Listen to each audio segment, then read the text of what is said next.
Hello, good morning, all of you. Today I will deliver my lecture on the topic of Companies Act 2013. ठीक है, तो पहले जो हमारा कंपनीज एक्ट क्या था 1956 था, उसके अंदर चेंज करके अब क्या कर दिया गया है कंपनीज एक्ट 2013. ठीक है, तो उसके अंदर कुछ मेजर चेंजेस किए गए हैं, तो हम वन बाय वन डिस्कस करेंगे एक एक को करके. तो पहला पॉइंट जो था वो हमारा क्या था, the maximum effort are made to protect the interest of the all stake holder. तो पहला पॉइंट क्या था कि पहला पॉइंट ये है कि जो ऑल स्टेक होल्डर कौन होते हैं, all debenture holder, share holders, जो डायरेक्टली और इनडायरेक्टली किससे रिलेटेड होते हैं, कंपनी से.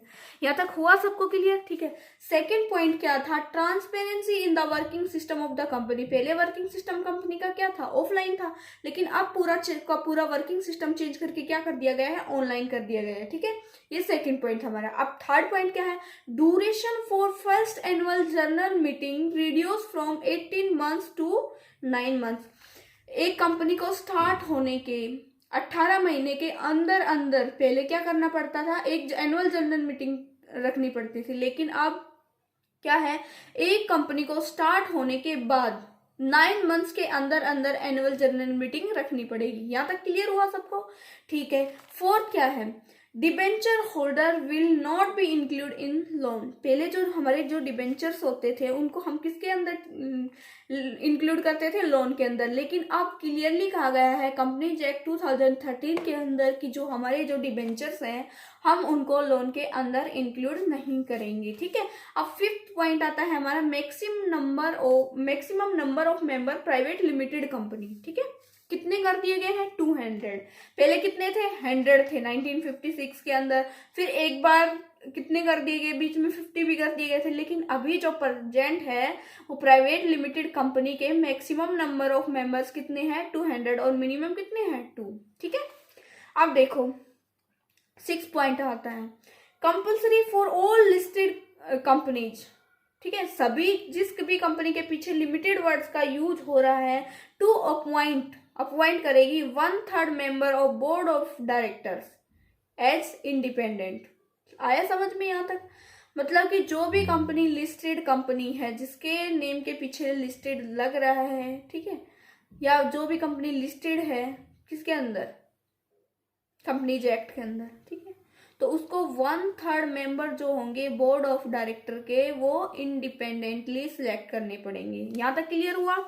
ठीक है, अब देखिए 7th point, as least 1 women director in the board of director. जो बोर्ड ऑफ डायरेक्टर होंगे कंपनी के अंदर, उनके अंदर कम से कम क्या होगी, एक वुमेन भी होगी डायरेक्टर. आए यहाँ तक समझ में. ठीक है, 8 क्या कहा गया है, इफ ए कंपनी फेल, यदि कोई भी कंपनी फेल हो जाती है 50% ऑफ 50% ऑफ सिक्योर्ड लोन. अगर कोई भी कंपनी अपना जो उसका जो सिक्योर्ड लोन होता है, अगर उसको 50% नहीं पे एनेबल हो जाती है कि 15% भी वो नहीं पे कर रही, इस केस में कंपनी को क्या मान लिया जाएगा, सिक कंपनी मान लिया जाएगा. ठीक है, अब देखो 9 के अंदर क्या कहा गया है, एज पर कंपनीज एक्ट 2013 एक company can't issue it shares on discount.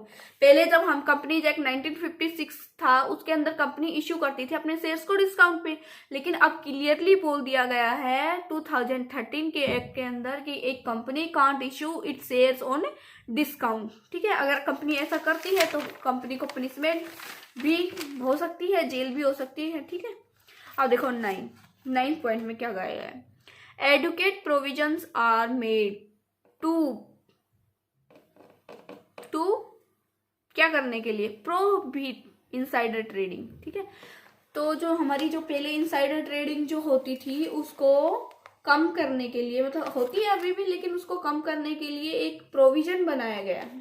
ठीक है, एक प्रोविजन बनाया गया है इनसाइडर ट्रेडिंग को क्या करने के लिए, प्रोहिबिट रोकने के लिए. आया यहाँ तक समझ में. अब देखो 10 strict punishment and provision are made to protect in case of fraud. अगर कंपनी जो है वो फ्रॉड करती है तो उस केस में स्ट्रिक्ट प्रोविजंस मेंटेन किए गए हैं. ठीक है, अब 11th पॉइंट में क्या कहा गया है, एक company can give 7.5% of the it's gross profit. किसको देगी, टू पॉलिटिकल पार्टीज.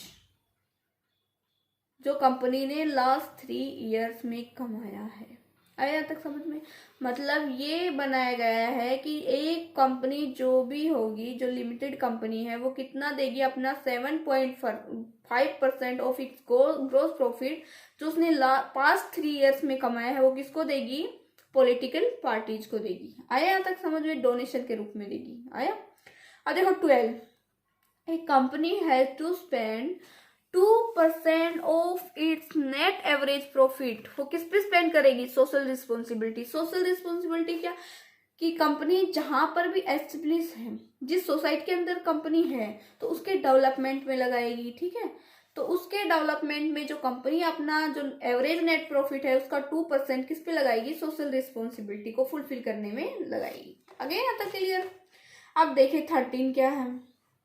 एक लॉ बनाया गया है, अगर कंपनी मिसमैनेजमेंट करती है, ठीक है, या फिर डील करने के लिए जो सिक कंपनीज है उनको डील करने के लिए एक कंपनी लॉ बनाया गया है जिसका नाम है नेशनल कंपनी लॉ ट्रिब्यूनल। आगे यहाँ तक 14 क्या कहा गया है कि जो वन मैन कंपनी इंट्रोड्यूस की गई है 2013 के अंदर, जो पहले नहीं था।